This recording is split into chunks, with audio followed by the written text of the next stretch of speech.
जब आप hunger hot spots को देखते हैं तो आपके दिमाग में और कौन कौन से, मतलब हंगर, पहली चीज़ तो ये आती होगी कि हंगर हॉट स्पॉट्स हैं क्या, है ना। ये पता किसने करे कि ये कहाँ पर है, कैसे हैं। इसके अलावा ये देखिए, नाम से पता चल रहा है कि यहाँ पर बहुत प्रॉब्लम है, हंगर की बहुत बड़ी प्रॉब्लम है ना। फिर इससे क्या क्या प्रॉब्लम हो रही हैं, ये हंगर हॉट स्पॉट इटसेल्फ क्यों हो रहा है। अगर आप ऐसे सोचें तो हंगर हॉट स्पॉट्स के कई सारे कॉजेज़ हो सकते हैं। नहीं, एक तो हो सकते हैं नेचुरल, एक हो सकते हैं एंथ्रोपोजेनिक, या फिर अगर आप वैसे देखें तो इंटरनल एक्सटर्नल कॉजेज़ हो सकते हैं कि भाई कंट्री के अंदर ही प्रॉब्लम है, कंट्री गरीब है, कंट्री के पास टेक्नोलॉजी नहीं है, कंट्री के पास ह्यूमन रिसोर्स नहीं है कि वो अच्छे से कर पाए, मतलब कैपेबल ह्यूमन रिसोर्स नहीं है, और या फिर वहाँ पर कू हो रखा है, या फिर वहाँ पर सिविल वॉर चल रही है। इन सब कारणों से वहाँ पे प्रॉब्लम्स आ रही हैं, है ना। कुछ सॉइल की दिक्कत है, नेचुरल सॉइल वहाँ की अच्छी नहीं है जहाँ पर हंगर की प्रॉब्लम आ रही है। ये सारी प्रॉब्लम्स हो सकती हैं, है ना। और अगर आप एक्सटर्नल देखो तो एक्सटर्नल क्या है, एक्सटर्नल फैक्टर्स हैं कि आपका कहीं पर ये ट्रांसपोर्टेशन में प्रॉब्लम है, कहीं पर नॉक्टिडोका सेंटिनली जो भी है वो एक होता है ना, हायासिंथ बन रहा है, ट्रांसपोर्ट नहीं हो पा रहा है जो फूड होता है ना। कंट्रीज़ क्या फॉलो कर रही हैं, कंट्रीज़ मतलब खुद का देख रही हैं, वॉर चल रही है वर्ल्ड में। ये सारे कारण हो सकते हैं ना। और भी क्या कारण हो सकते हैं, मेजर कारण तो हमें पता ही है कि ये क्लाइमेट चेंज कारण है कि पूरी तरह से आइलैंड नेशंस को दिक्कत में ला रहा है। हैती कहाँ पर है, हैती कौन सी कंट्री है, तो ये कहाँ पे आ रही है, ये सब चीज़ें हमारे दिमाग में चल रही होंगी। और जैसे ही देखा तो मेंस के पर्सपेक्टिव से इतना सोचना इज़ इम्पॉर्टेंट, इतना सोचना ही चाहिए, है ना। फिर ये हमें पता चल गया कि हाँ भाई, लोगों को बहुत दिक्कत आ रही है, कॉन्फ्लिक्ट हो रहे हैं, क्लाइमेट एक्सट्रीम्स आ रहे हैं, इकोनॉमिक शॉक्स हो रहे हैं, इससे और ज़्यादा लोगों को क्राइसिस के को फेस करना पड़ रहा है ना। ये एक पॉइंट है कि भाई इससे और ज़्यादा लोगों को क्राइसिस फेस करना पड़ रहा है। स्पिल ओवर हो रहा है सूडान का, जैसे कि आपके पास मेन चीज़ है कि अगर आप देख रहे हो कि अफ्रीका में क्राइसिस आ रही है, तो सूडान में क्या हुआ है, सूडान में क्राइसिस आई है तो और मैसिव पॉपुलेशन डिस्प्लेसमेंट हो रहा है, हंगर, रिफ्यूजी और कई सारी बीमारियों का फैल जाना, कोई प्लांट की बीमारियों का फैल जाना, साइंटिफिक कॉजेज हो सकते हैं कि रेजिस्टेंस हो चुका है उनको, पेस्ट नहीं, पेस्ट अटैक्स हो रहे हैं बहुत बड़े बड़े।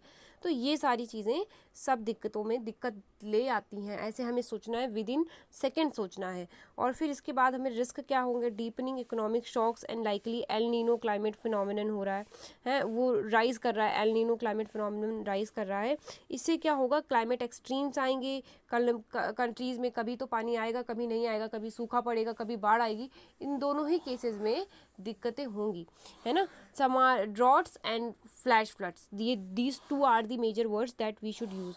एक्यूट फूड इनसिक्योरिटी हो रही है, और फिर वो magnitude, both magnitude and severity, ये मेन चीज़ है कि आपका मैग्नीट्यूड और सिवियरिटी दोनों ही बढ़ने के रिस्क बने हुए हैं। पर बात करें रिकमेंडेशन क्या है, WFP हमने क्या देखा, WFP है वर्ल्ड फूड प्रोग्राम, FAO का, जो कि हमें पता है। रिकमेंडेशन क्या है, रिकमेंडेशन है कि भाई देखो, एंटीसिपेटरी एक्शन, इमरजेंसी रिस्पांस और अदर एक्शन, ये तीन चीज़ें ध्यान में रखने वाली है। एंटीसिपेटरी एक्शन क्या होंगे कि भाई जो अपकमिंग कल्टीवेशन है, हार्वेस्टिंग है, उसको देख लो भाई, उसको किसी तरीके से सपोर्ट करो, है ना। फिर उसके अलावा आप ग्रीन कॉरिडोर्स बना दो, जैसे कि साहेल रीजन में रूरल मतलब साहेल बन रहा है, ग्रीन कॉरिडोर बन रहा है बहुत लंबा वाला, लेकिन अभी यहाँ पर फूड सिक्योरिटी की बात हो रही है, तो हम क्या करेंगे, ग्रीन कॉरिडोर बना देंगे रूरल और अर्बन इस सेंटर्स में, और सेफ स्पेसेस होंगे प्रोड्यूस और सेल करने के। ग्रीन कॉरिडोर ये नहीं होता कि वहाँ पे खेती हो रही है, ये होता है कि वहाँ पर ट्रांसपोर्टेशन के लिए सिर्फ वही प्लेस है, वही पर्टिकुलर एरिया है जिसमें कि ट्रांसपोर्टेशन बिना किसी हिंड्रेंस के हो जाएगा, वो होते हैं ग्रीन कॉरिडोर। ये भी एक चीज़ है। फिर इम्प्लीमेंट फिर क्या कर सकते हैं हम लोग, एंटीसिपेटरी में क्या क्या हमने देख लिया। एंटीसिपेटरी में भाई पहली चीज़ तो सिंपल सी चीज़ है, एंटीसिपेट करना है हमको, तो सिंपल सी चीज़ है कि हमें पहले तो सपोर्ट करना होगा, जो भी कल्टीवेशन है सपोर्ट करना होगा, ग्रीन कॉरिडोर इस्टेब्लिश करने होंगे, है ना। और इम्प्लीमेंट करना होगा कैश फॉर वर्क एक्टिविटीज़, है ना। Implement cash for work activities कि भैया आप काम करोगे तो हम पैसे देंगे, और हार्वेस्टिंग एक्टिविटीज़ आप करोगे तो हम पैसे देंगे, इनकम देंगे हम आपको, और आप बस काम करो, है ना। फिर इमरजेंसी रिस्पॉन्स में सस्टेन ह्यूमैनिटेरियन जो असिस्टेंस है वो दो, है ना, फूड असिस्टेंस, पैसे पहुंचाना, खाना पहुंचाना, है ना। और न्यूट्रिशन रिलेटेड हम लोग क्या क्या कर रहे हैं, हम लोग जीएम क्रॉप्स के बारे में सोच रहे हैं। हमने अभी एमएन सॉर्ड के बारे में बोला कि भाई हम लोग फूड सिक्योरिटी सिर्फ क्रॉप्स की से नहीं, हम लोग थोड़ा मतलब पोल्ट्री से या फिर ओशन से, ओशन फूड को देखें, इनकरेज करें। तो there are different types of food that we want to encourage at this point of time. हम लोगों ने HD3124 ऐसे करके कई सारे वैरायटी देखे, वीट वैरायटी देखे, है ना। हम लोगों ने धन करके एक देखा, DRR धन करके देखा, वो भी देखा। वो सारी चीज़ें हमें याद रखनी है, तुरंत से, अभी तुरंत याद आना चाहिए, है ना। Maintain prevention and treatment acute mall nutrition, ये हमें करना है कि प्रिवेंशन, ट्रीटमेंट, अक्यूट माल न्यूट्रिशन एक्टिविटीज़ जो है इनको थोड़ा सा ध्यान में रखते हुए फूड सिक्योरिटी एंड हेल्थ, ये सब चीज़ें हमें करनी है ना। फिर लोकल न्यूट्रिशन सर्विलांस सिस्टम लेकर के आओ, लोकल न्यूट्रिशन सर्विलांस सिस्टम लेकर के आओ। हमने क्या क्या देख लिया, फिर से सोचिए इमरजेंसी रिस्पॉन्स में क्या क्या ज़रूरी होगा। तुरंत खाना पहुँचाओ, है ना, तुरंत खाना पहुँचाओ, उनके न्यूट्रिशन पे ध्यान दो, तुरंत उनकी जो ट्रीटमेंट है, जो भी दिक्कत आ रही है, क्योंकि फूड सिक्योरिटी सिर्फ ये नहीं होती है कि आपके पास फूड अवेलेबल नहीं है, आपके शरीर में फूड लग नहीं रहा है, that is also a kind of food insecurity that is arising due to the hidden hunger. वो चीज़ हमें दूर करनी है थ्रू न्यूट्रिशन और फिर वॉश की प्रॉब्लम्स को ला करके। फिर हमें capacity of national and provisional disaster management authorities on the inclusion of forecast based financing and risk insurance. फिर हमें क्या करना है कि हम देखें कि फीमेल जो स्टाफ हैं वो कई सारी कंट्रीज़ में काम कर रही हैं, उनके लिए मतलब उनको थोड़ा देखें, और वो पॉपुलेशन की नीड को जो पहुंचा रही हैं ये सब देखें, थोड़ा ध्यान दें। तो क्योंकि फीमेल्स बहुत अच्छे से ट्रीट कर पाती हैं ऐसी प्रॉब्लम्स को, तो भाई अब वो अपने काम पे वापस आ जाएं और वो अक्रॉस कंट्रीज़ वो आसानी से काम कर पाएँ, ये भी एक मेन चीज़ होगी। फिर केस क्या होगा इंडिया का, इंडिया में ग्लोबल हंगर इंडेक्स 2022 की रैंकिंग में हमें पता है कि क्या हुआ, 107 आउट ऑफ 121, है ना। Level of hunger and under nutrition वो काफ़ी सीरियस लेवल पे हमने देखा। फिर इंडिया की जो रैंक है on this index has been worsening, even पहले 94 थी, अब 101 हो गई है।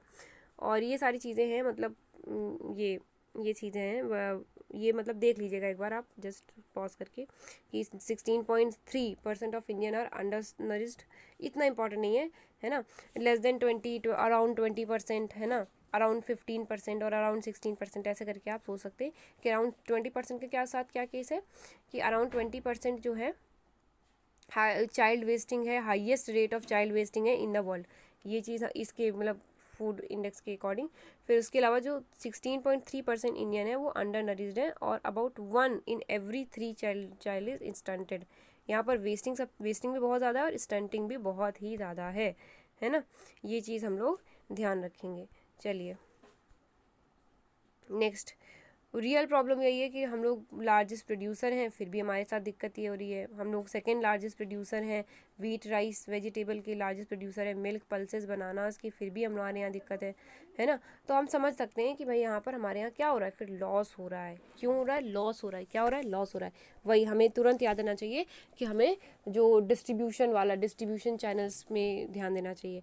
फिर anywhere between 1% in case of milk and 60% guava of agriculture produce is loss. तो 1%, ये सब इतना इंपॉर्टेंट नहीं है, इतना हम लोग याद भी नहीं रख पाएंगे। मेन चीज़ है कि इतना आप याद रखिए।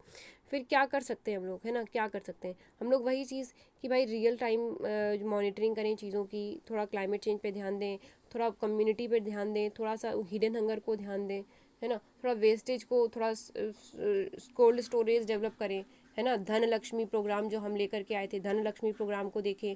ओके, ये सारी चीज़ें हम लोग करें। वो प्राइसेस को देखें, सीलोज लॉजिस्टिक सपोर्ट दें, है ना। ये इंपॉर्टेंट है, ये थोड़ा सा मतलब अच्छी चीज़ है, ये थोड़ा सा मतलब ध्यान दीजिए इसमें कि ग्रीन पॉड लैब्स एक innovative in the packing and storing of produce to augment their shelf life. और देहात क्या करेगा? देहात एक ऑनलाइन मार्केट प्लेस देगा फार्मर को और बायर को, that reduces the number of hands and reduces food trades. ये इंपॉर्टेंट है, इसको लास्ट में देख लीजिएगा। अब आपको मैं क्वेश्चन पूछ लेती हूँ दोबारा से, जिससे कि आपका रिवीजन हो जाए, ठीक है। अब आप मुझे ये बताइए कि फूड हमने शुरुआत कहाँ से करी थी? हमने शुरुआत करी थी हंगर हॉट स्पॉट से। हंगर हॉट स्पॉट कहाँ पे है? हाइती कहाँ पर है? हाइती कैरिबियन सी में, हमने बताया था आपको।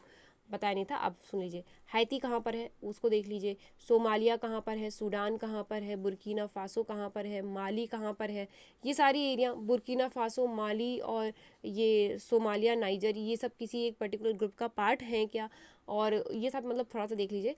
हंगर कौन से सस्टेनेबल डेवलपमेंट गोल में आता है, क्या यूनाइटेड जो यूएन की declaration of human rights, UN DHR है ना, वो उसका क्या केस है, उसमें क्या ये फूड के बारे में लिखा हुआ है, तो उसका हमें इम्प्लीमेंटेशन करना है।